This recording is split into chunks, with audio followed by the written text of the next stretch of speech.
सदियों से चली आ रही सतभक्ति की ऐसी धारा, ऋषियों, मुनियों, देवताओं और त्रिदेवों ने भी जिसका भेद ना पाया। भक्ति तो सभी करते हैं,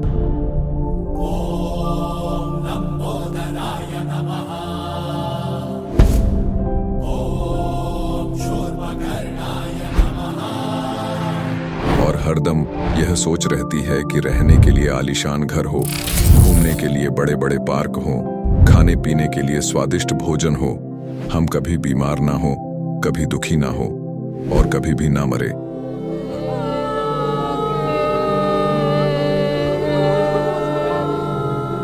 हरदम मौज मस्ती में रहे।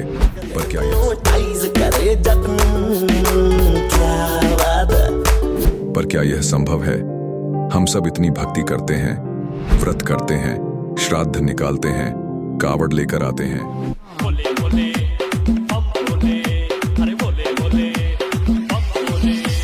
मंदिरों में जाकर मूर्ति पूजा करते हैं,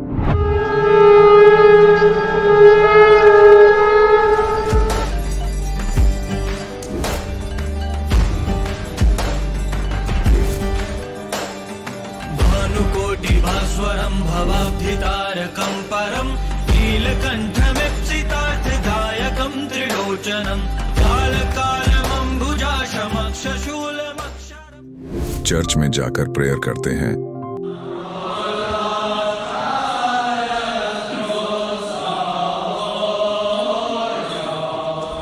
मस्जिद में जाकर नमाज अदा करते हैं,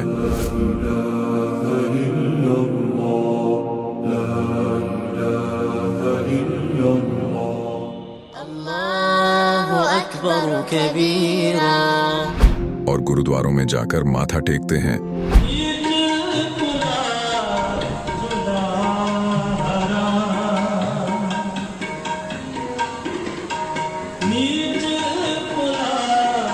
फिर भी दुखी क्यों है? लेकिन क्या आप जानते हैं वो कौन सी भक्ति है? वो भक्ति जिसने मीरा को जहर से बचा लिया, ध्रुव और प्रहलाद की रक्षा की, अंधे को आंखें और बहरे को कान दिए, कोढ़ी को काया दी, दुखियों को सुखी जीवन दिया, मरने वाले को जीवन दान दिया और लाइलाज बीमारियों को दूर किया। जब संत रामपाल जी महाराज जी से दीक्षा ले ली थी, उसके बाद जब उनका कुछ विद इन मंथ कैंसर में राहत मिली। जैसे हम लोग परमात्मा का आदेश आया, हम लोग हॉस्पिटल गए और ऑपरेशन कराया। भगत जी 1 रुपया का भी दवाई माता जी को खाना नहीं पड़ा, और जो डॉक्टर कैंसर है बताते थे, वही डॉक्टर के मुख से हमने ये सुना भगत जी कि ये चमत्कार कैसे हो गया। तो हॉस्पिटल में दिखाया तो कैंसर घोषित कर दिया डॉक्टर ने यहाँ। तो फिर इसके इलाज के लिए घूमे, इलाज भी नहीं हुआ, तो फिर घर पे थक के बैठ गए। कैंसर के लिए जिंदल हॉस्पिटल में रहा, उसके बाद सपड़ा हॉस्पिटल में रहा, उसके बाद जयपुर को दिखाया, उसमें कोई इलाज नहीं हुआ। संत रामपाल जी महाराज जी ने चरणामृत प्रसाद दिया और आशीर्वाद दिया और भक्ति ज्ञान दिया, और उसके बाद मैं तंदुरुस्त हूँ। हर दिन में अपना सब कुछ खाता हूँ, मुझे कोई समस्या नहीं। मेरे को बीमारी ये थी सर कि ब्लड ट्यूब में मेरे को एक प्रकार का पस आ गया था और इन्फेक्शन हो गया था। उस इन्फेक्शन को डॉक्टर लोग वो कह रहे थे कि इसमें आपको ऑपरेशन करना पड़ेगा। आश्रम पहुंचने में परमात्मा का नामदान लिया और जो उन्होंने मुझे उपदेश दिया, उस उपदेश देने के बाद उन्होंने आशीर्वाद दिया। आशीर्वाद देने के बाद तत्क्षण में मेरा ये रोग वहीं के वहीं दर्द बिल्कुल ठीक हो गया। भक्ति सभी करते हैं, लेकिन उपरोक्त लाभ सिर्फ सतभक्ति से ही प्राप्त होते हैं। आज भी सतभक्ति करने वाले हजारों लाखों लोगों को शास्त्र अनुसार भक्ति का अद्भुत अनुभव प्राप्त हो रहा है। आइए जानते हैं ऐसे ही लाखों श्रद्धालुओं में से एक सतभक्ति करने वाले इस श्रद्धालु का अनुभव। जी नमस्कार। नमस्कार सर। क्या नाम है जी आपका? मालविका शर्मा। कहाँ से आए आप? लुधियाना पंजाब से। संत रामपाल जी महाराज जी से नाम दीक्षा कब लिया आपने? मैंने छोटी ही उम्र में 2004 में ही गुरुजी से नामदान ले लिया था। 2004 में? जी, मैं तब 4th स्टैंडर्ड में थी। कितनी उम्र रही होगी आपकी उस टाइम? 4th स्टैंडर्ड में मेरी 8 इयर्स। 8 साल की उम्र में ही आपने संत रामपाल जी महाराज जी से नाम दीक्षा ले ली? जी, तभी से नामदान लिया हुआ। तब से लेकर अब तक आपका अनुभव क्या रहा है संत रामपाल जी महाराज जी को लेकर के? और उनकी जो फॉलोअर्स की संख्या है वो लगातार बढ़ती जा रही है, तो आपका जो अनुभव है इस बीच में वो क्या है? देखिए, सबसे पहली बात जो हम कहते हैं बेसिक्स ऑफ स्पिरिचुअलिटी, वो हमें संत रामपाल जी महाराज जी ने ही बताए हैं। जैसे सब लोग बोलते हैं गॉड इज़ वन, और उसके बाद हमें हज़ारों नाम बता दिए भगवान के, राम जी भगवान है, कृष्ण जी भगवान है, शिव जी भगवान है, ब्रह्मा जी भगवान है, तो ये गॉड इज़ वन का तो कोई मतलब ही नहीं बना। तो परमात्मा ने हमें, संत रामपाल जी महाराज जी ने हमें ग्रंथों में से दिखा दिया, सारे ग्रंथों की, सारे रिलीजन्स की होली बुक्स उठाई, परमात्मा ने बाइबल उठाई, कुरान उठाई, गीता जी उठाई, सब में उठा के निचोड़ निकाल के दे दिया कि वो भगवान कौन है और उनका नाम क्या है। देखिए, आपने कहा कि आपकी उम्र 8 साल रही होगी जब आपने संत रामपाल जी महाराज जी से नाम दीक्षा ली। उस समय तो आपको ये समझ नहीं आया होगा कि भगवान एक है और दूसरे जो संत है वो अलग अलग बता रहे हैं, तो आप जुड़े कैसे रहे? सर, मैं आपको ये चीज़ बताना चाहूँगी कि छोटे से ही ना, जब से मुझे बोलना आया होगा तब से मैं अपने पापा से एक क्वेश्चन पूछती थी कि पापा, हम यहाँ पर क्यों आए हैं और क्यों यहाँ पर डेथ हो जाती है। क्योंकि मेरे घर में परमात्मा की दया से कभी कुछ बुरा नहीं हुआ, बट मैंने डेथ होती देखी दूसरों के घरों में। तो मेरे दिमाग में एक क्वेश्चन बचपन से ही आता था कि पापा प्लीज़ बता दो कि ये मरने के बाद आत्मा कहाँ जाती है। तो उनके पास कोई आंसर नहीं होता था, क्योंकि उन्होंने आसाराम बापू जी से नामदान लिया हुआ था। तो वो कहते थे कि मुझे तो इस चीज़ का आंसर बिल्कुल भी नहीं पता। तो जैसे ही गुरुजी का ज्ञान सुना, स्टार्टिंग में ही तो गुरुजी ने क्रिएशन ऑफ नेचर बता दिया, जिसमें गुरुजी ने बताया कि आत्मा आती कहाँ से है और हम मरने के बाद कहाँ चले जाएंगे और हमारे साथ क्या क्या बीतता है उसके बाद। तो मुझे जब ये क्वेश्चन का आंसर मिला, मुझे तभी पता चल गया था कि यही परमात्मा है और ये भगवान ही आए हुए हैं, ये कोई गुरु नहीं है, ये भगवान आए हुए हैं सीधा। तो अब इतने लाखों की तादाद में एक व्यक्ति कैसे ये निर्णय करेगा कि कौन संत सही है और कौन संत सही नहीं है? देखिए, हर चीज़ का ना जो निचोड़ होता है वो हम किसी कॉन्स्टिट्यूशन को लेकर चलें, तो जैसे अब इंडिया की कॉन्स्टिट्यूशन है, अगर उसको फॉलो नहीं करोगे, लॉ को फॉलो नहीं करोगे, जेल में पटक दिया जाएगा आपको। इसी प्रकार से जो हमारी होली बुक्स है वो स्पिरिचुअलिटी का जो बेस है उसी में है। तो हमारी स्पिरिचुअल बुक्स में जो लिखा है वो संत हमें फॉलो करेंगे, अगर हम उन संत को, तो ही हम पार हो सकते हैं। और गीता जी में साफ साफ लिखा हुआ है कि तत्वदर्शी संत वो हैं जो उल्टे लटके हुए संसार रूपी वृक्ष को जड़ से लेकर टहनी तक भाग सहित बता देंगे, और वो आज तक सिर्फ ही बंदी छोड़ सदगुरु रामपाल जी महाराज जी ने ही किया है। देखिए, आप एजुकेटेड हैं, शिक्षित हैं, आपसे एक बात पूछना चाहेंगे। आपने कहा कि संत रामपाल जी महाराज वेदों के अनुसार भक्ति बताते हैं, बाकी और कोई संत नहीं बताते। देखिए, लाखों करोड़ की तादाद में ऐसे फॉलोअर्स हैं जो किसी अन्य संत से जुड़े हुए हैं। क्या आपको लगता है कि आज तक किसी भी संत ने वेदों के अनुसार साधना नहीं बताई और केवल संत रामपाल जी महाराज ने ही बताई है? जी बिल्कुल, किसी ने भी वेदों के अनुसार भक्ति नहीं बताई। गुरुजी एक एक लाइन को ना उंगली लगाकर बता रहे हैं कि बच्चों देख लो, ये लिखा हुआ है और हम कर क्या रहे हैं। ये आप कैसे कह सकते हैं? इस बात का निर्णय कैसे हो कि कोई जो दूसरे संत हैं कि वो शास्त्रों के अनुसार भक्ति नहीं बता रहे? कैसे लोग निर्णय करें? सर, आपने बहुत ही अच्छा क्वेश्चन किया कि हम किस तरीके से निर्णय करें कि सही संत कौन है और कौन सही भक्ति बता रहा है। तो पहला पॉइंट मैं आपको बोलना चाहूँगी कि बाकी जो गुरु हैं वो सब बोलते हैं कि परमात्मा निराकार है, बल्कि हमारी होली बुक साफ साफ बोलती हैं कि परमात्मा साकार है। बाइबल में लिखा हुआ है, प्रभु ने मनुष्य को अपना ही स्वरूप दिया। तो ये फैक्ट रीइंस्टेट हो रहा है कि परमात्मा तो साकार ही है। बाइबल में एक और चीज़ लिखी हुई है, in the beginning was the word and the word was with God and the word was God। तो शब्द रूप में परमात्मा है और परमात्मा साकार ही है। तो सबसे बड़ी चीज़ तो ये है कि God is in form, God is not formless, जो कि बाकी सब संत बोलते हैं। दूसरी चीज़ जो है कि पाप कर्म कट सकते हैं कि नहीं कट सकते। जितने भी पंडितों के पास, जितने भी गुरुओं के पास आप चले जाओगे, वो पहले तो आपको पाखंडवाद बताएंगे बाकी कि ये कर लो वो कर लो। जब उससे आपको लाभ नहीं मिलेगा, लास्ट में वो बोल देते हैं पाप कर्म तो आपको काटना ही पड़ेगा, जो कि बिल्कुल भी सही नहीं है। गीता जी में साफ साफ लिखा हुआ है कि परमात्मा की शक्ति इतनी ज़्यादा है कि वो किसी भी पाप को, किसी भी लेवल का पाप हो, वो काट सकते हैं और आपकी उम्र तक एक्सटेंड हो सकती है। तो दूसरी चीज़ ये है कि पाप कर्म कट सकते हैं, ऐसा कुछ नहीं है कि पाप कर्म दंड कट नहीं सकता। तीसरी चीज़, व्रत करवाते हैं वो लोग बाकी सबसे, तो व्रत करना साफ साफ मना किया हुआ है हमारी होली बुक्स में। क्योंकि अगर व्रत करने से मुक्ति होती तो जब अकाल पड़ता है, किसी के पास कुछ भी खाने को नहीं होता, तो वो भी तो व्रत ही हुआ, तो तब इतने ज़्यादा लोग क्यों मर जाते हैं। चौथी चीज़ ये कि एक तरफ तो बाकी सब संत बोलते हैं कि गंगा जी में अगर आप डुबकी लगाओगे तो आपके पाप कर्म नष्ट हो जाएंगे, और दूसरी तरफ आप बोलते हो कि पाप कर्म दंड नष्ट नहीं होते। तो ये कॉन्ट्राडिक्टरी चीज़ें हो चुकी, और इनका सल्यूशन सिर्फ ये है कि सही परमात्मा की भक्ति करो। एक वही वे है कि आपको सैल्वेशन अटेन हो जाएगी और इस जन्म मरण के चक्कर से हम बच पाएंगे। देखिए, इसके बाद भी सबसे बड़ा सवाल ये उठता है कि यदि हम शास्त्रों के अनुसार भक्ति कर भी लेते हैं, उसके बाद भी एक मनुष्य को, एक व्यक्ति को शारीरिक लाभ, आध्यात्मिक लाभ, भौतिक लाभ की जरूरत पड़ती है। हम आपसे ये जानना चाहेंगे कि संत रामपाल जी महाराज जी से नाम दीक्षा लेने के बाद आपको क्या लाभ मिले? तो मुझे इतने ज़्यादा लाभ मिले हैं कि अगर मैं आपको बताने चलूँ तो मैं कभी एंड कर ही नहीं सकती, क्योंकि पल पल में लाभ होते हैं।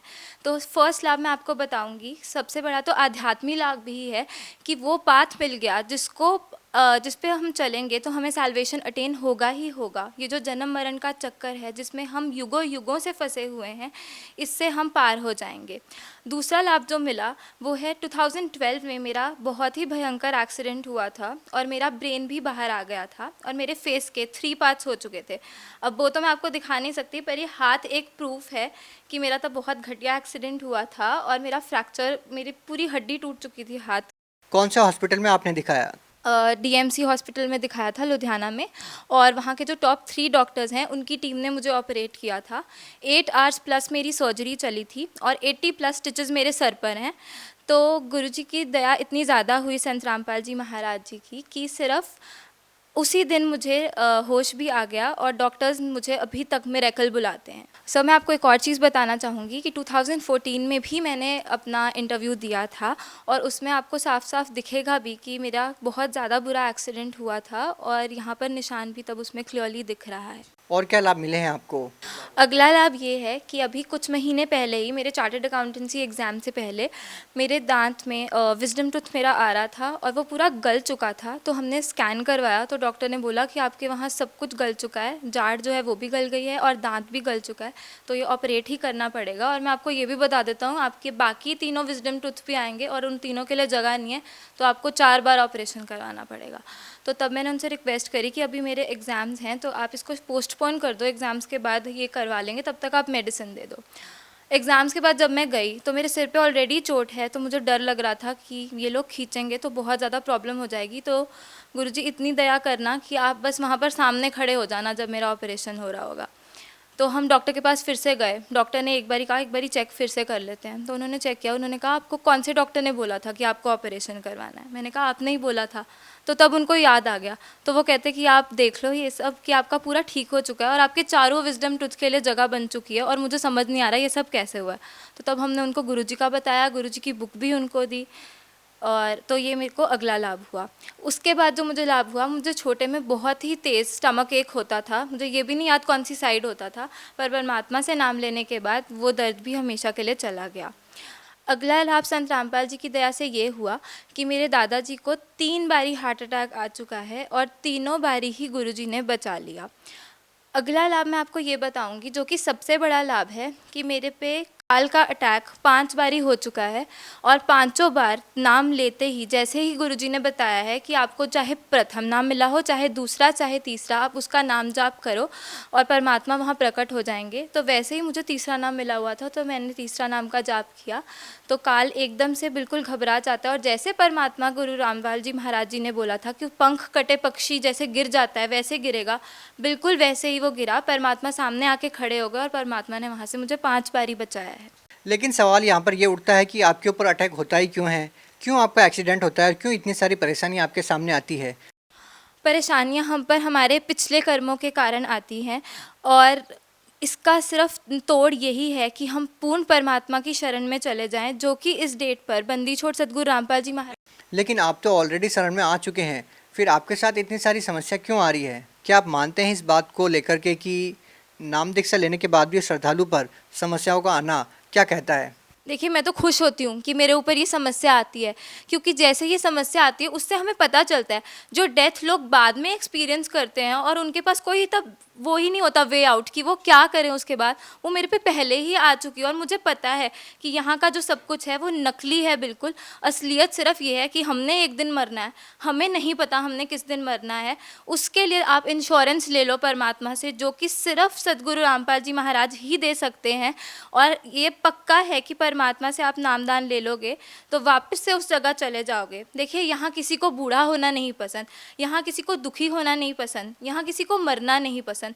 क्यों नहीं पसंद? क्योंकि हम एक ऐसी जगह रहते थे जहाँ ये सब नहीं था, जो खुशियों का भंडार था, और हम अपनी गलती से यहाँ पर फंस गए हैं। क्रिएशन ऑफ नेचर ज़रूर देखिए, सदगुरु रामपाल जी महाराज जी ने जो बताया है, और उसमें आपको पता चल जाएगा कि हम कैसे यहाँ आए और कैसे हमें इस जगह से निकलना है।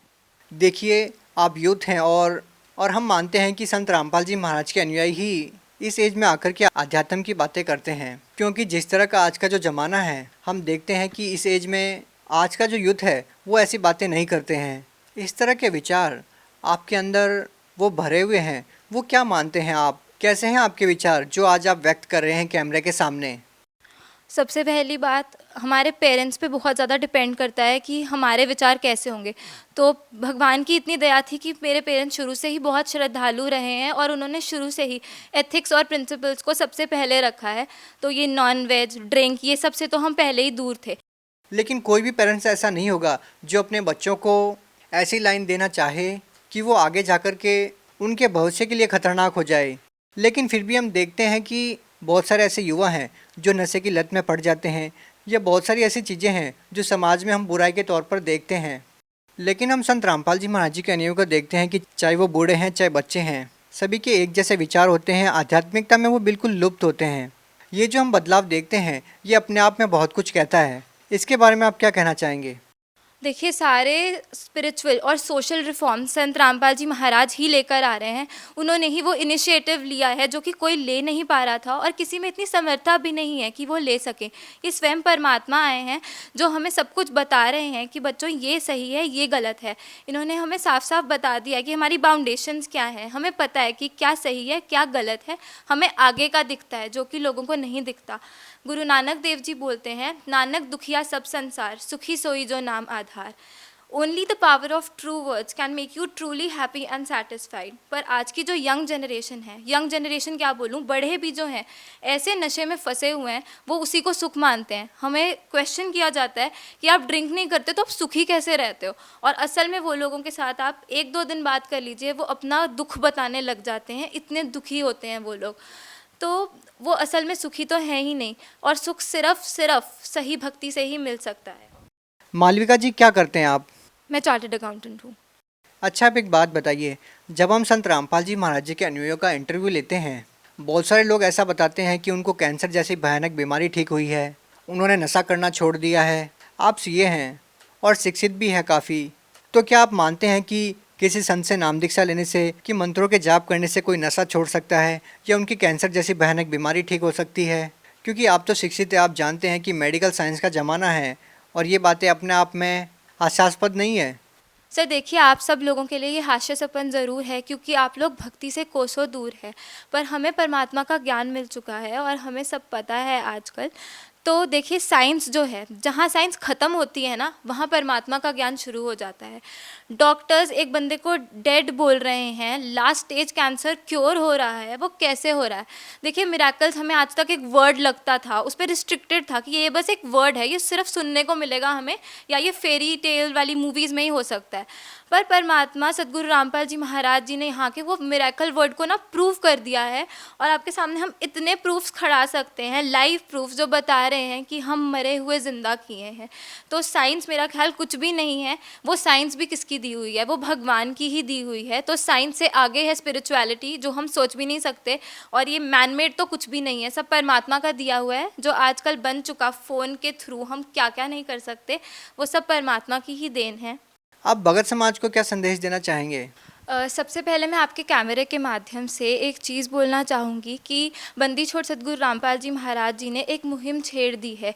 जो डाउरी ने इतनी लड़कियों को मार के जला दिया है, इतनी लड़कियों के साथ बुरा हो रहा है, वो परमात्मा ने बिल्कुल ही ख़त्म कर दिया है। सतगुरु रामपाल जी महाराज जी के जो भी शिष्य हैं वो डाउरी फ्री मैरिजेस करते हैं। कोई दहेज का लेना देना नहीं होता, कोई पाखंड नहीं होता, बिना पाखंड के शादियाँ हो रही। इसका सबसे बड़ा लाभ किन को मिला? सर, इसका सबसे बड़ा लाभ लड़कियों के पेरेंट्स और लड़कियों को ही मिला है, क्योंकि लड़कियां गर्भ में भी मार दी जाती थी और बाद में भी जब उनकी शादी होती थी तो उनके साथ इतने ज़्यादा अत्याचार होते थे सिर्फ एक इस डाउरी के कारण। तो परमात्मा ने वो बिल्कुल ही हटा दिया है। आध्यात्मिकता के साथ साथ में जो सामाजिक स्तर पर सतगुरु रामपाल जी महाराज जी ने मुहिम छेड़ दी है, आने वाली पीढ़ियाँ उसका बहुत ज़्यादा धन्यवाद करेंगी, क्योंकि ये किसी आम आदमी के बस की बात नहीं है, ये स्वयं परमात्मा ही करवा सकते। भगत समाज को क्या संदेश देना चाहते हैं? भगत समाज से मेरी यही रिक्वेस्ट है कि मानुष जन्म दुर्लभ है, ये मिले ना बारंबार। जैसे तरवर से पत्ता टूट गिरे वो बहर ना लगता डार। ये एक ही बार हमें ह्यूमन लाइफ मिलती है। ह्यूमन लाइफ आपको मिल भी गई, पता नहीं वो तत्वदर्शी संत आए होंगे कि नहीं आए होंगे। ये गोल्डन एरा है जो एस्ट्रोलॉजर्स ने ऑलरेडी प्रिडिक्ट किया हुआ है, जिसमें लाखों के तौर पर भक्त पार होंगे। तो अपनी एक भी सेकंड को ना वेस्ट करते हुए परमात्मा की सतगुरु रामपाल जी महाराज जी की शरण में आए और अपनी ज़िंदगी को सफल बनाएं। जी धन्यवाद। सत साहिब सब। अब जगत गुरु तत्वदर्शी संत रामपाल जी महाराज जी के सत्संग के माध्यम से उस अद्वितीय आध्यात्मिक ज्ञान के बारे में जानते हैं, जिसके माध्यम से आप भी प्राप्त कर सकते हैं ऐसे आध्यात्मिक, मानसिक और भौतिक सुख जो अभी तक आपने सिर्फ मीराबाई, ध्रुव, प्रहलाद जैसे कुछ ही भक्तों की जीवन कथा में सुने होंगे। अब सुनिए तत्वदर्शी संत के संग शास्त्र अनुकूल भक्ति सत्संग, ऐसा अद्वितीय आध्यात्मिक ज्ञान जिसका है सर्वधर्मों के पवित्र शास्त्रों में प्रमाण। अब बैठ की पाछे ने, वो बैठ के पीछे ने, भगतनी बैठ की भगतमतियों में परमात्मा ने वह सृष्टि रचना फिर सुनाई। वो तो जाने थे चोट ने सामने मारना। अब लाला जी ने किसी नींद आवे थी, उसका तो कलेजा फट गया, थर थर का पैगात सारा, और नौके सोके सुने ज्ञान कड़ी कसूती तरह। अब सारा ज्ञान सुना के सुन लिया। जब अपनी उसकी पत्नी आई, जी नींद तो नहीं आई? कि नींद करे, मेरे तो बेचैनी होगी, काहे की नींद आवे थी? एक न्यू पूछ ले गुरु जी ते, मुझे नाम दे देंगे? तो उसने जाके कहा, महाराज जी भगत जी आए हैं और यूं कहे दीक्षा मिल जाएगी। कहा बेटा बोला। तब उसने क्या बोली, कहा जा नाम देंगे आपको। सेठ जी जाकर बैठ गया पास में, कहने लगा भाई सुन ले लाला जी। परमात्मा बोले देखो सेठ जी, आप हो इन देवताओं के गणे पुजारी, और परमात्मा का नाम लेने के बाद आन उपासना नहीं करनी होगी। वो कहते 100 वर्ष सतगुरु की पूजा, एक दिन आन उपासी और वो अपराधी आत्मा फिर पड़े काल की फांसी। 100 वर्ष गुरु की अनुसार साधना कर ली, सतगुरु के अनुसार, एक दिन भी आन उपासना कर ली ना किसी देवी देवता की, पिछली सारा भट्ठा बैठ जाएगा तेरा। तो वो लाला जी बोला, सेठ दामोदर, कहने लगे महाराज जी मैं बाणिया हूँ और सौदा करना खूब जानता हूँ। मैंने सारा कुछ सुन लिया और सब कुछ देख लिया। आज मैंने सारे कथा सुन रखी खूब बड़ी बड़ी, जो ज्ञान आपने दिया इस पृथ्वी पर नहीं। और मैं जो वचन कराया करूँ दाता, और पक्का करता हूँ आप मेरे गुरु, मैं आपका चेला। फिर कहा कि भाई देख मैं दानक और तू लाला जी, कल न तेरी बरादरी वाले भी तुझे धिक्कारेंगे। ने बोला जी मुझे नाम दो और आप साथ रहियो दास के, जो होगा सो देखी जाएगी, मुझे दीक्षा दो। और परमात्मा ने कहा कि और उपासना नहीं करोगे फिर किसी देवी देवता की, नहीं तो नुकसान हो जाएगा। लेकर नाम, और परमात्मा का हाथ से चित्र बनाया करते थे, वहाँ जब का हाथ से बनाया करते थे, सब जगह मिला करते थे। वो फोटो ले गया, जो विधि बताई थी विधान वो शुरू कर दिया आपने। फिर कुछ दिन के बाद वो कई दिन सत्संग सुने, फिर व्यापार में जाना था तो सभी वो दूसरे व्यापारी भी साथ थे। अब उसने क्या किया, उस जहाज के अंदर उसने अपना एक कक्ष बना रखा था जिसमें सारे देवी देवताओं के फोटो थे, और वहीं अपना घंटी बजाया करता, बैठ कर आरती करा करता, जय गणेश देवा माता थारी पार्वती, ये सारी कथा सारी आरती करा करता। अब उसने क्या किया, जाके पहले सारी मूर्ति उठाई और समुद्र में जहाज उठाए, समुद्र में जल प्रवाह कर दी और एक फोटो परमात्मा कबीर जी का लगा लिया। अब दूसरे जो थे वो लाला जी, उन्हें देखा रहे दामोदर ये देवी देवताओं के फोटो कहाँ गए, तो उसने बताया भाई मैंने दीक्षा ले ली गुरु जी से, और गुरु जी का जो सतगुरु की पूजा करते हैं ना, वो देवी देवताओं की पूजा नहीं करनी होती, इसलिए मैंने वो आदर के साथ जल प्रवाह कर दिया। तो वो सारे कहने लगे रहे तू बट्ठा बैठावेगा, तेरा नाश हो जाएगा, तने कहाँ एक क्या क्या है ये कबीर, ये धानक एक दुल्हा, इसकी कड़फंटी में आ गया तू, कहाँ बातों में आ गया, तेने देवता छोड़ दिए, रामकृष्ण जैसे बलवान भगवान छोड़ दिए, देखना तेरा क्या होगा। वो बोले भाई कुछ भी हो मेरे साथ, आप अपनी क्रिया करो, मैं आपको ना कहता, आप मेरे पीछे क्यों पड़ गए, मैं अपनी करूँगा, आप अपनी करो। अब उस दिन उसके बाद उसको कबीर कहने लगे कि यूँ आ गया कबीर, दामोदर कहना छोड़ दिया। ने बोला भाई कुछ भी कहो, थारी भी जी पवित्र है, भगवान का नाम लेने थे, ठीक है मुझे मालूम है तुम किस विषय से कह रहे हो, कोई बात नहीं। अब वो चले गए और सब अपना माल लाद के बच्चों समेत जा रहे थे कुछ तो, क्योंकि 3-4 महीने वापस आया करते थे। जब वापस आ रहे थे पूरा माल लाद के और बीच में जब आ लिए समुद्र के, एक भयंकर साइक्लोन उठा, तूफान, समुद्री तूफान 30-40 फुट ऊंचा होकर और इतनी 200 किलोमीटर प्रति घंटा की स्पीड से चला करता, जहाज दिखाता निशान भी ना पाओ उसमें कीट पड़ा है। और देख लिया उन नबी, क्योंकि छोटे मोटे तूफान कई बार ऐसे होते थे, उनको पता था ऐसी स्थिति थी बहुत भयंकर होती है। दिन का समय था, उन्होंने देखा तूफान उठ गया भाई, शाम का समय था, बिल्कुल सूर्यास्त होने वाला था। अब इतना भयंकर तूफान उठा, उन्होंने देखा कि वो तो भाई हो गया, काम बिगड़ गया। और तो थोड़ी बहुत तूफान दूर था, समुद्र में हलचल पहले शुरू होगी और जहाज डगमग करने लगा जो बुरी तरह। अब सारे अपने अपने देवता ने याद करें, कोई राम ने, कोई कृष्ण ने, जो भी जिसका इष्ट था, और दामोदर शांत बैठे। अब सब घबरा रहे थे, घिघी बंदगी, बच्चे मरे, सारी संपत्ति का नाश हुआ था। तो वो कहने लगे दामोदर आप क्यों नहीं अर्ज करते अपने गुरुजी से कि मैं क्या करूँगा, मेरा गुरुजी तो गरीब सा व्यक्ति है, मेरे भगवान, और आपके इसे ताकतवर भगवान जी ने पहाड़ तक ठा लिए, आप बच्चों की उड़ा मैं बच जाऊंगा, आप कर लो अपनी अर्ज। जब उन्होंने देखा कोई जतन काम नहीं कर रहा, उनमें एक वृद्ध लाला जी था, नो क्या कर भाई, क्या कर सतगुरु का भगत तगड़ा हो से, आप एक वे अर्ज कर दो। नो बोला तुम बैठ जाओ, कदे बीच में फिर नो को महाराज ने सुन ली थी, अग बैठा को नहीं जाता, तो कर लिया रजम बंद हो जाते। तब परमात्मा खड़ा होकर दामोदर ने कहा था, हे परमात्मा आपका ज्ञान समझ में आ गया और मैंने आपकी महिमा इनका आगे घड़ी गा रखी है, और दाता मुझ नीच के, ठीक है आप तो समर्थ हो, सक्षम हो, कुछ भी कर सकते हो, अगर आज कोई ऊक चूक होगी मुझ नीच के कारण होगी, मेरे में कोई त्रुटि होगी, मैं आपकी मर्यादा ठीक नहीं कर पाऊंगा, हे परमात्मा आपकी बेइज्जती का कारण ये दास बनेगा। न्यू कह के बेहोश हो गया अर्ध से पुकार के। इस बात ने सोच कर मैं तो बहुत क्या करता, परमात्मा न्यू कर दिया, उसका न्यू कर दिया, उसके ऐसे कर दिया। इतने समय में अंधेरा हो गया, रात के 8-9 बज गए और तूफान ऐसे चांदनी रात्रि थी, ऐसे बैठ गया जैसे छाड़ा सा वहीं का वहीं, नो का नो धरती।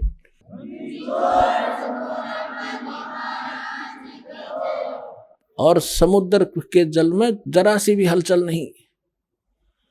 अब उस दामोदर को पानी के छींटे छाटे मार के मुंह पे होश में ले आए।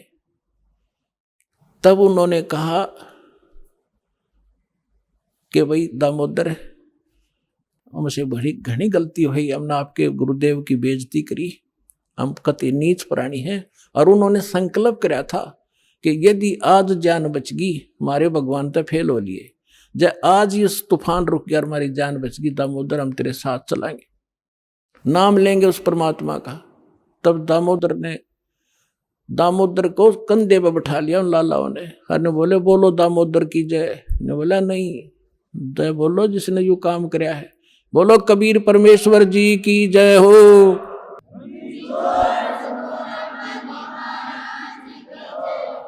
अब उधर से परमात्मा उसी दिन रात्रि में सत्संग कर रहे थे 7-8 बजे सी, और सर्दियों का मौसम था।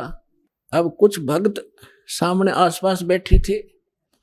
एकदम परमात्मा ने क्या किया, ऐसे मुंह पर करनो हाथ फेर कर ऐसे झटका दिया।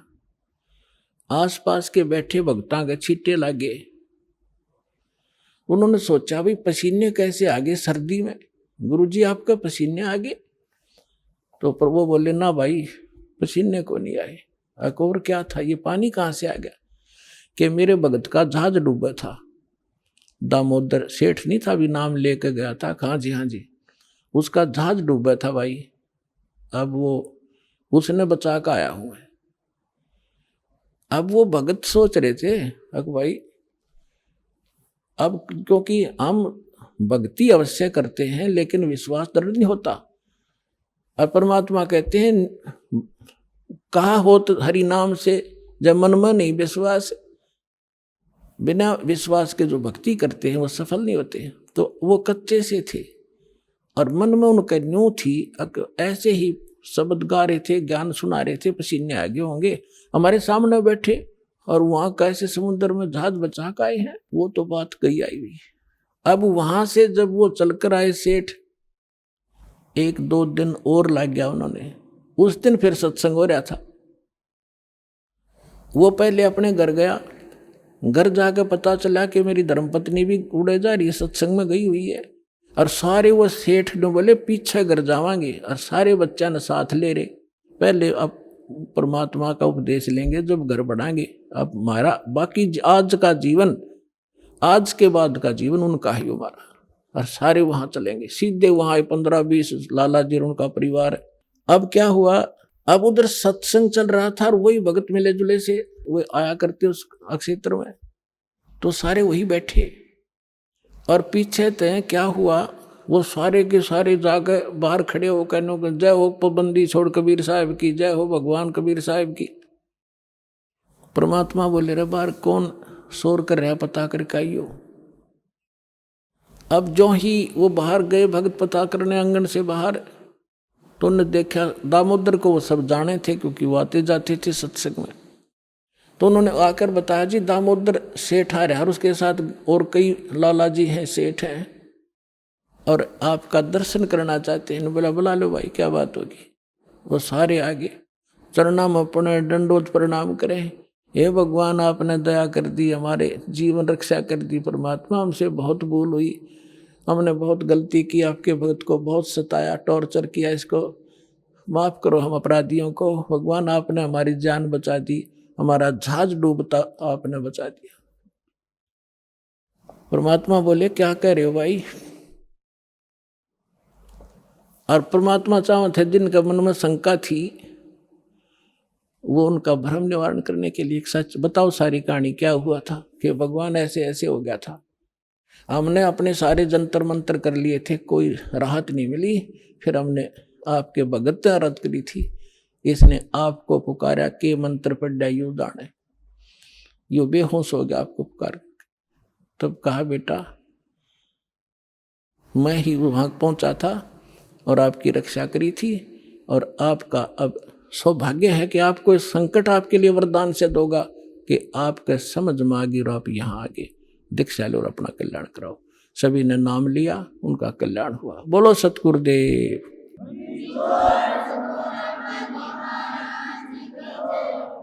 दामोदर सेठ के हुए थे अकाज, अर्ज करी डूबता देखे जहाज। दामोदर सेठ के हुए थे अकाज, अर्ज करी डूबता देखे जहाज। लाज मेरी रखियो गरीब नवाज, समुद्र से पार लंघाने वाले। लाज मेरी रखियो गरीब नवाज, समुद्र से पार लंगाने वाले धन धन सतगुरु सत कबीर भक्त की, पेड़ मिटाने वाले सत साहिब।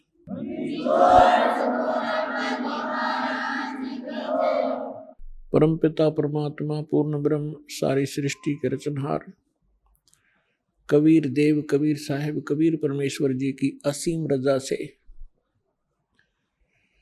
आप सभी पुण्यात्माएं परमात्मा की महिमा को सुनने के लिए उपस्थित हुए। आपके पुण्य संस्कार, आपके पूर्व जन्म के शुभ कर्म बहुत ही अधिक है, अत्यधिक है, तभी आपको परमात्मा की शरण मिली है और ऐसे समय में आपका मानव शरीर है। ऐसे समय में परमात्मा ने यह समय पहले निर्धारित कर दिया था कि जिस समय 5500 वर्ष कलयुग बीत जाएगा तब मैं अपना एक दास भेजूंगा। वैसे तो परमात्मा ने कहा है कि मैं स्वयं आऊंगा। परमात्मा स्वयं ना आए, अपना दास भेज दिया। प्रधानमंत्री स्वयं ना आवे हिसार में, अपना कोई रिप्रेजेंटेटिव भेज दे तो एक का बात समझनी चाहिए, उसमें प्रधानमंत्री में कोई अंतर नहीं होता। वो प्रधानमंत्री की सब पावर युक्त होता है और एक प्रांत को उस रिप्रेजेंटेटिव द्वारा मिलने वाली राहत पर्याप्त होती है। 600 वर्ष पहले परमात्मा ने अपनी प्यारी आत्मा धर्मदास जी को बताया था। पुण्यात्माओं, परमात्मा का विधान है कि वो अच्छी आत्माओं को मिलते हैं, उनको अपनी जानकारी देते हैं, अपने गवाह बनाते हैं। इस समय के लिए परमात्मा इस कलयुग के प्रारंभ में आए थे, प्रथम चरण में, और परमात्मा ने कलयुग को 3 चरणों में बांटा है।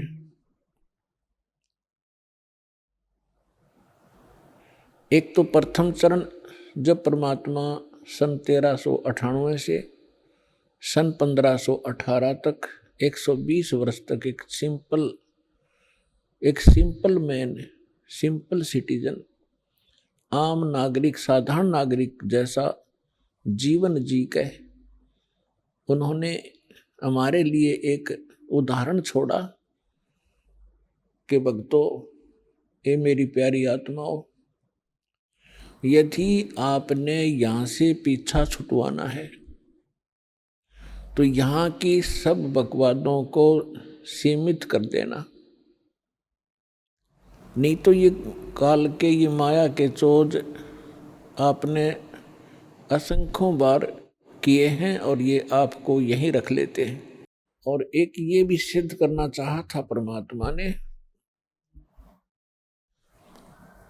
कि ये ना समझना कि उस समय ब्राह्मण वर्ण जो था वो केवल भक्ति और ज्ञान प्रचार का अधिकारी माना जाता था, और हम यही मानते थे कि ब्राह्मण लोग ही भक्ति करते हैं, इन्हीं का अधिकार है, यही मोक्ष प्राप्त कर सकते हैं। तो परमात्मा ने सिद्ध किया था कि उस समय छुआछूत बहुत ज़्यादा थी और जुलाहा जाति को बहुत ही हेय माना जाता था। शूद्र वर्ण में गिने जाते थे। परमात्मा ने यह सिद्ध करना चाहा था कि जाति और मजहब परमात्मा के पाने में कति आड़े नहीं अड़ता, वो न सहयोगी है न बाधक है। पूर्ण संत प्राप्त हो, सच्ची श्रद्धा से जो सत साधना करेगा, चाहे वो किसी वर्ण में जन्मा हो, अमीर हो या गरीब हो, निर्धन हो, सभी परमात्मा प्राप्ति कर सकते हैं और परमात्मा सबको सामान्य लाभ देगा। यदि राजा भक्ति कर रहा है और साथ में एक रंग कर रहा है, जब आध्यात्मिक सत्र का जो सहयोग होगा परमात्मा दोनों को सामान्य देगा, कोई अंतर नहीं होगा। तो इसी प्रकार परमात्मा ने ये सिद्ध करना चाहा था कि टोटे में भक्ति करे सोए सही सपूत, ये मायाधारी मस्करे है न जाने कितने जालिए ऊत।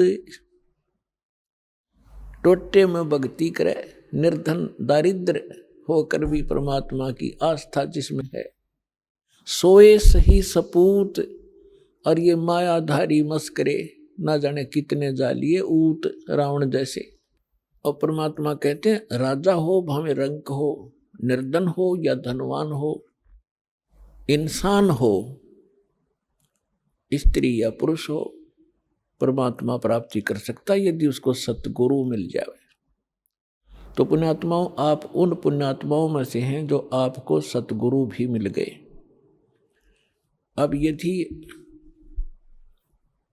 अब भी पार नहीं होगे तो फिर आपकी अपनी नालायकी होगी, परमात्मा ने रजा में कसर नहीं छोड़ी। तो पुण्यात्माओं, ये समय बहुत पहले निर्धारित किया था परमेश्वर ने, और काल ने अपना जाल फैलाया था। जब कबीर परमेश्वर से धर्मदास जी ने पूछा कि हे दीनदयाल, आपने जो कथा सुनाई है सृष्टि रचना की, और इसको सुनकर तो ऐसा लगता है कि हम महा अपराधी और कमीने जीव हैं। हम भरी थाली का ठोकर मार के सुख सागर को छोड़ के इस गंदे तालाब में आप इस ओछे जल में आ गिरे। आपके साथ हमने बहुत चीटिंग करी। हे दीनदयाल, आपने कैसे रहम किया हमारे ऊपर, आपने फिर भी संभाले। कितने दयालु हो आप, हमने कैसा जुल्म किया आपके साथ विश्वासघात किया। तब परमात्मा ने कहा कि धर्मदास, माता पिता के पुत्र या पुत्री कितने निकम्मे हो जा, फिर भी वो चाहता है कि ये कभी सुधर जा और मेरे पास आ जाए तो मैं उनको सर्व लाभ दूं। अब ये सभी मेरी आत्मा है, मेरे से उत्पन्न है, मेरे शरीर से निकली है। परमात्मा ने अपने वचन से सभी की उत्पत्ति की है।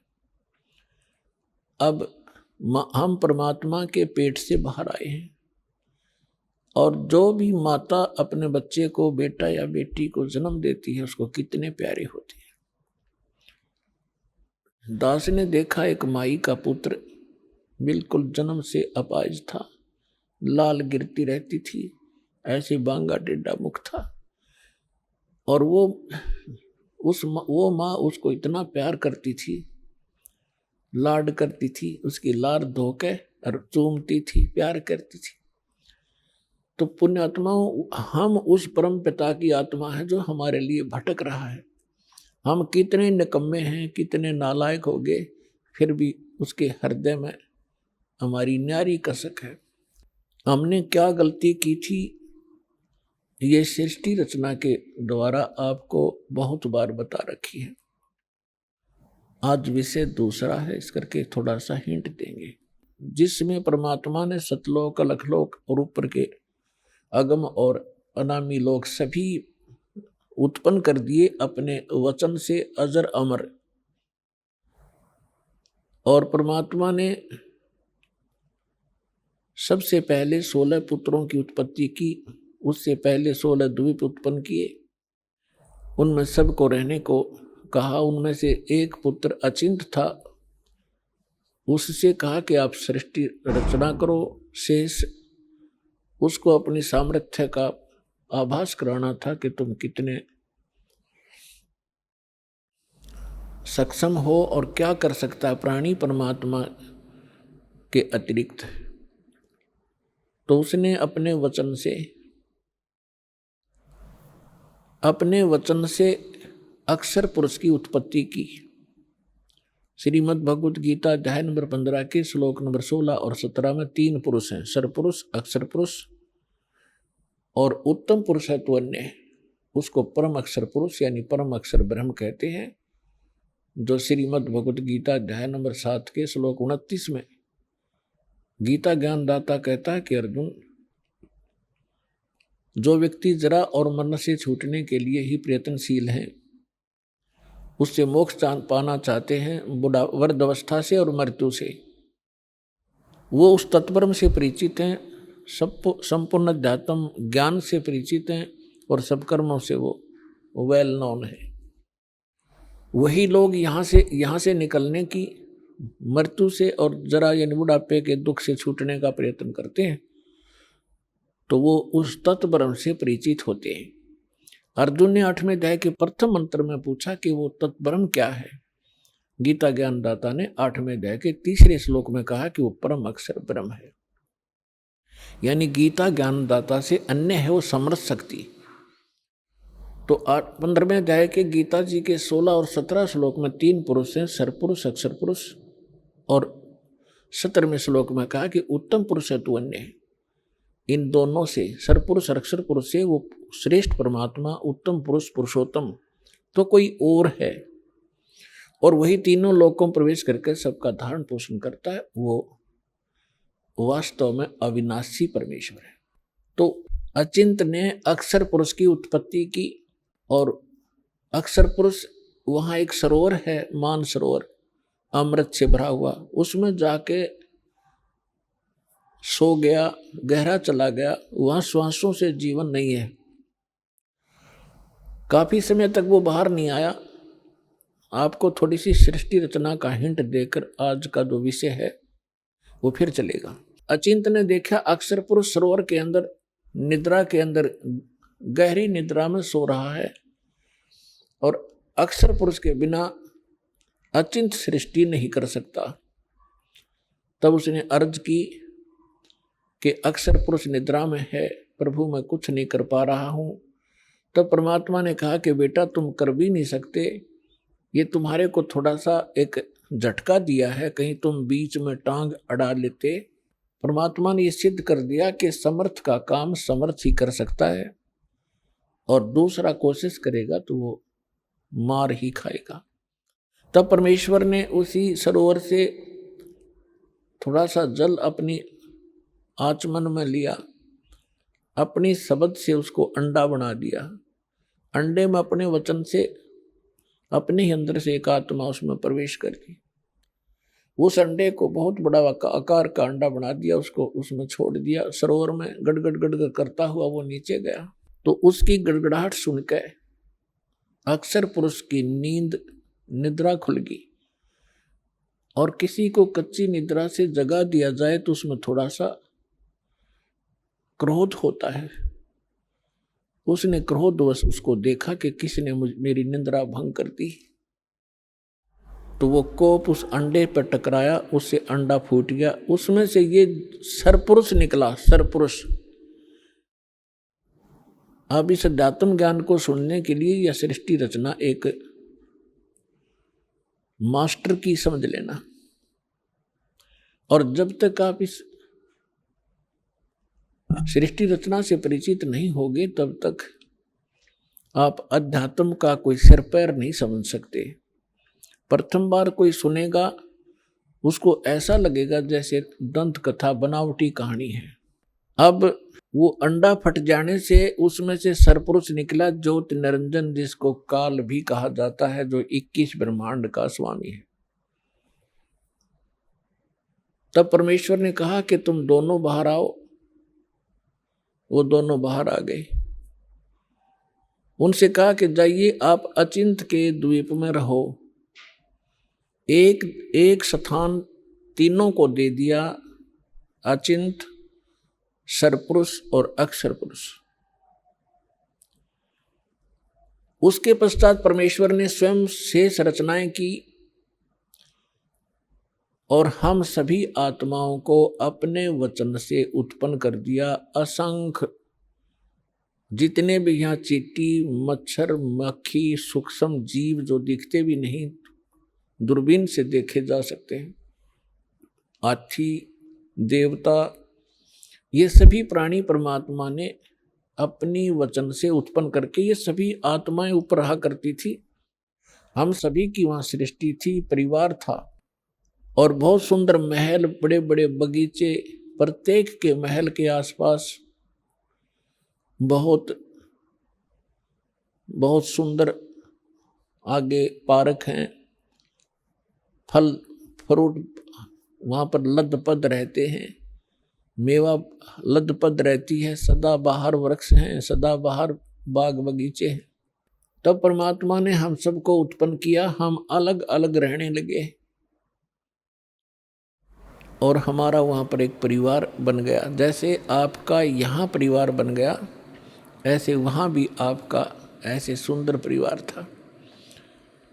प्यार से रहते थे, कोई तकलीफ नहीं, किसी वस्तु का अभाव नहीं, कोई काम नहीं। तो फिर कुछ समय के उपरांत काफी समय बीत गया था, तो इस ज्योत निरंजन सरपुरुष के मन में एक खुरापात उत्पन्न हुआ। इसने सोचा हम तीन तो एक स्थान पे एक ही प्लाट में रह रहे हैं, द्वीप में। अभी आपने सुने जगत गुरु तत्वदर्शी संत रामपाल जी महाराज के मंगलमय सत्संग प्रवचन। आइए अब सुनते हैं उन भक्तों के अनुभव जिन्होंने संत रामपाल जी महाराज के प्रमाणित ज्ञान से प्रभावित होकर नाम दीक्षा लेकर अनेकों लाभ प्राप्त किए। नमस्कार सर। नमस्कार सर। सर क्या नाम है आपका? मेरा नाम कुम्भन दास साहू है जी। कुंभन जी आप कहाँ से हैं? मैं छत्तीसगढ़ राजनांदगांव जिला से हूँ जी। कुंभन जी, संत रामपाल जी महाराज से नाम दीक्षा आपने कब ली? 5 जुलाई 2013 को लिया जी। संत रामपाल जी महाराज से नाम दीक्षा लेने से पहले आप क्या भक्ति साधनाएं करते थे?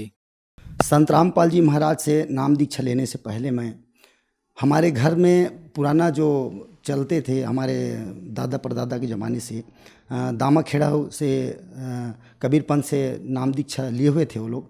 उसी के अनुसार हम भी संत परंपरा जो चल रहे थे उसी के हिसाब से हम लोग गुरुवारी के हिसाब से नाम दीक्षा लेकर भक्ति करते थे। उसके अलावा हम सभी देवी देवताओं का भी पूजा पाठ करते थे जी। सर आपने बताया कि आप दामाखेड़ा पंथ से जुड़े हुए थे, तो फिर संत रामपाल जी महाराज की शरण में आप कैसे आए? अब ऐसा है जी कि दामेखेड़ा पंथ से तो जुड़े हुए थे, लेकिन जैसे कि कबीर साहब के वाणी में आते हैं कि पाथर पूजे तो हरी मिले, तो मैं पूजे फलहार, जा से भली जो पीस खाए संसार। कबीर परमात्मा की ये वाणी बार बार दिल में चोट करते थे जी, कि परमात्मा तो बोलते हैं कि पत्थर की पूजा करने से अगर कहीं भगवान अगर मिल जाए तो मैं जितने पहाड़ में अगर पत्थर है मैं उसका पूजा करने के लिए तैयार हूँ। तो कहने को तो ऐसा था, जैसे कि एक वाणी और आता है कि मुड़ मुड़ाए सो हरी मिले, तो सब कोई ले मुड़ाए, बार बार के मुड़ से भेड़ ना बैकुंठ जाए। तो ये मुंडन चुंडन का भी काम करवाते थे दामाखेड़ा वाले लोग। तो ये सब चीज़ हमको जमा नहीं, और उसके जो भक्ति हम करते थे तो हमको लाभ तो मिलता ही नहीं था, उसके बजाय उल्टा हम लोगों को और नुकसान उठाना पड़ते थे। जैसे कि कोई भी प्रकार के वहाँ पर ड्रामा जैसे नाच गान ये सब होते थे, जबकि परमात्मा का वाणी है, कबीर साहब के ग्रंथ में वर्णन है कि मुक्ति न होए नाची गाए, मुक्ति न होए ढोल बजाए, मुक्ति न होए मृदंग खिलाए, मुक्ति न होए घंट हिलाए। ये सब वाणी परमात्मा के आते हैं। तो ये सब चीज़ वहाँ पर मना ही नहीं थे, इसलिए हम परमात्मा के शरण ग्रहण किए क्या, और कोई भक्त के हिसाब से मालूम पड़ा तो परमात्मा के शरण में जाकर हमको नाम उपदेश लेना पड़ा। सर आपके कहने का मतलब है कि आपने दामाखेड़ा पंथ को इसलिए छोड़ा क्योंकि वो कबीर साहब जी को मानते तो हैं, लेकिन कबीर साहब जी की वाणियों के विरुद्ध चलते हैं, इसलिए आप संत रामपाल जी महाराज की शरण में आए। तो सर संत रामपाल जी महाराज की शरण में आने के बाद क्या आपको लाभ भी मिले? ऐसा है कि संत रामपाल जी महाराज जी के शरण में आने के बाद हमको तो लाभ तो अनेकों मिले हैं, लेकिन हम कुछ लाभ आपको बताते हैं। जैसे कि हमारा जो लड़की है, मेरा 4 बच्चे हैं, 1 लड़का है 3 लड़की है मेरा। तो मेरा जो बड़े वाले लड़की हैं वो बचपन से आज 20 वर्ष का हो गया था, तो वो बिस्तर पर ही पेशाब कर डालते थे। उसका इलाज पानी बहुत कराए, लेकिन ठीक नहीं हो पाए थे। लेकिन परमात्मा का जब जेल धाम जाने के बाद में संत रामपाल जी परमात्मा हैं, तो जब उसके हम पिछली तारीख था उसका, जब तारीख पर गए तो मुंडा का आश्रम में वहाँ पर गए, तो हम भक्त सेवादार है उससे बात किए, तो बोले परमात्मा के पास अर्जी लगाओ। हम जैसे ही अर्जी लगवाए तो हम लगा हमारे लड़की का जो वो भी ठीक हुआ। उसके बाद में भी परमात्मा ने इतना अच्छा लाभ दिए कि उसका रमणी जो विवाह है वो भी हो गया सर जी, और तय होने के अंदर में उसका रमणी विवाह हुआ। ऐसे टाइप का हम सोच नहीं सकते थे कि हम रुपया भी लेकर के हम अपने बच्ची में जाएं तो हमको वैसे नहीं मिल सकते, क्योंकि आज हम दहेज के बोझ से लदा रहते एक पिता होने, क्योंकि आज समाज में एक घर कर गए हैं जिसके वजह से दान दहेज देना पड़ता। वो जो बोझ है हम निम्न छोटे वर्ग के हैं तो ये सब दूसरे को देखा दिखाई में हमको भी दहेज देना पड़ता। तो परमात्मा की दया से वो भी उससे भी बचे। जैसे कि हम दूसरे को देखते थे, हम बहुत शौक, तो दूसरे को देखते थे बाइक वाइक तो, लेकिन हमको भी शौक लगता कि हमारे फैमिली लंबा है तो भी 4 पहिया वाहन हो। परमात्मा की दया से जैसे ही हम इसलिए तो मेरे घर में जो डिलीवरी वाहन है जिसको आज के डेट में टाटा एस बोले जाते हैं, वो परमात्मा ने रजत हम खरीदे प्रथम नाम उद्देश्य लेने के बाद में 4 महीना के बाद में हमको परमात्मा से सतनाम करने के बाद में हम दूसरा 4 जिसको हम स्कूल में लगाए बच्चों को ले जाने के लिए। उसके बाद में परमात्मा ने दनादन इतना ही रजा किए कि हम फिर से 4 पहिया वाहन खरीदे। उसके बाद तो हमारे पास 4 और उसके बाद में अभी का एक घटना बताता हूँ मैं। मई जो 2021 में जो घटना घटे हैं उसमें मेरे घर पर मैं रूम में प्लास्टर तो प्लास्टर करवाने पर मैं कनेक्शन वहाँ का बंद कर दिया और प्लास्टर का लाइन के जब किया तो बाहर से हम कनेक्शन बाहर तो वहाँ पर एक बोर्ड थे तो सीलिंग का फैन निकाला हुआ नहीं था, क्योंकि सीलिंग का प्लास्टर नहीं कराना है, सिर्फ दीवार का कराना था। तो उतने में मिस्त्री जो काम करने के लिए आता, भैया इसको आप निकाल दो गंदा हो जाएगा, मतलब प्लास्टर करेंगे तो निकाल के दिया मेरे हाथ पर। तो मैं एक पास पे ऐसा क्रॉस कर रहा था तो उधर से मेरे अपने लड़के को मैं बोला कि बेटा इसको आप पकड़ो और उधर ले जाकर रखो। तो मैं जैसे ही उसको दिया तो था वो जो कनेक्शन जो लाइन लिया उंगली पर आकर टूट के तो जब टूटा तो मेरे को करंट 5 मिनट तो लगा था मेरे घुटने। तो मैं परमात्मा की दया से अगर मान लो मैं उपदेश संत रामपाल जी महाराज से नहीं लिया तो आज वो जो 2 मिस्त्री एक वर्कर था और मजदूर आए थे वो मेरे बिल हुआ था। तो हम अगर नाम उपदेश नहीं लिए रहते संत रामपाल जी महाराज से तो हम लोगों का अब मौत एकदम तय था। बड़ी चमत्कार हुई हमारे साथ। क्या आप नशा भी करते थे? जी सर जी, मैं तो के मामले में तो बहुत था, शराब भी पीता था। छत्तीसगढ़ प्रचलन है जो जिसको गुड़ाखू कहते हैं उसका भी मैं सेवन करता था, गांजा के भी मैं सेवन करता था। लेकिन मैं काम किया हूँ वहाँ पर जो चरस वगैरह बोलते हैं उसका भी। तो मैं नशा कर में आता था तो उनमें घर में बच्चे लोग सब डर के सहमत। जब मैं परमात्मा से नाम उपदेश लेकर आया और कम से कम मैं 1 महीना तक के ना एकदम सुन रह करके जब भक्ति किया तो उमंग और खुशी का वो ठीक, उसके बारे में मैं बयान नहीं कर सकता। मैं भी बहुत नशा पानी करके बहुत बड़ी दुराचारी मान कहा जाए, मैं एक राक्षस था। परमात्मा के शरण जाने से एक परमात्मा ने मुझे संत रामपाल जी महाराज ने। सर, संत रामपाल जी महाराज से नाम दीक्षा लेने के बाद आपको बहुत सारे लाभ मिले, जैसे कि आपने बताया कि आर्थिक स्थिति बहुत ज़्यादा खराब। संत रामपाल जी महाराज से नाम दीक्षा लेने आपके पास 4 गाड़ियां हैं और भी बहुत सारे संत रामपाल जी महाराज से नाम दीक्षा ले। तो जो दर्शक आज आपको देख रहे हैं संत रामपाल जी महाराज से नाम दीक्षा लेना चाहते हैं तो कैसे ले सकते हैं? संत रामपाल जी महाराज जी से अगर दीक्षा लेना चाहेंगे तो अनेकों चैनल संत राम सत्संग चलता है, उसके नीचे चलती हैं, उसमें कांटेक्ट नंबर रहता है, उस कांटेक्ट करके और नाम उपदेश लेकर के अपना कल्याण करा सकते हैं। धन्यवाद सर।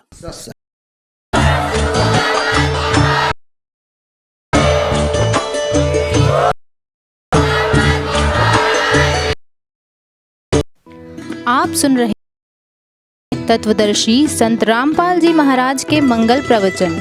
अधिक जानकारी के लिए संपर्क करें।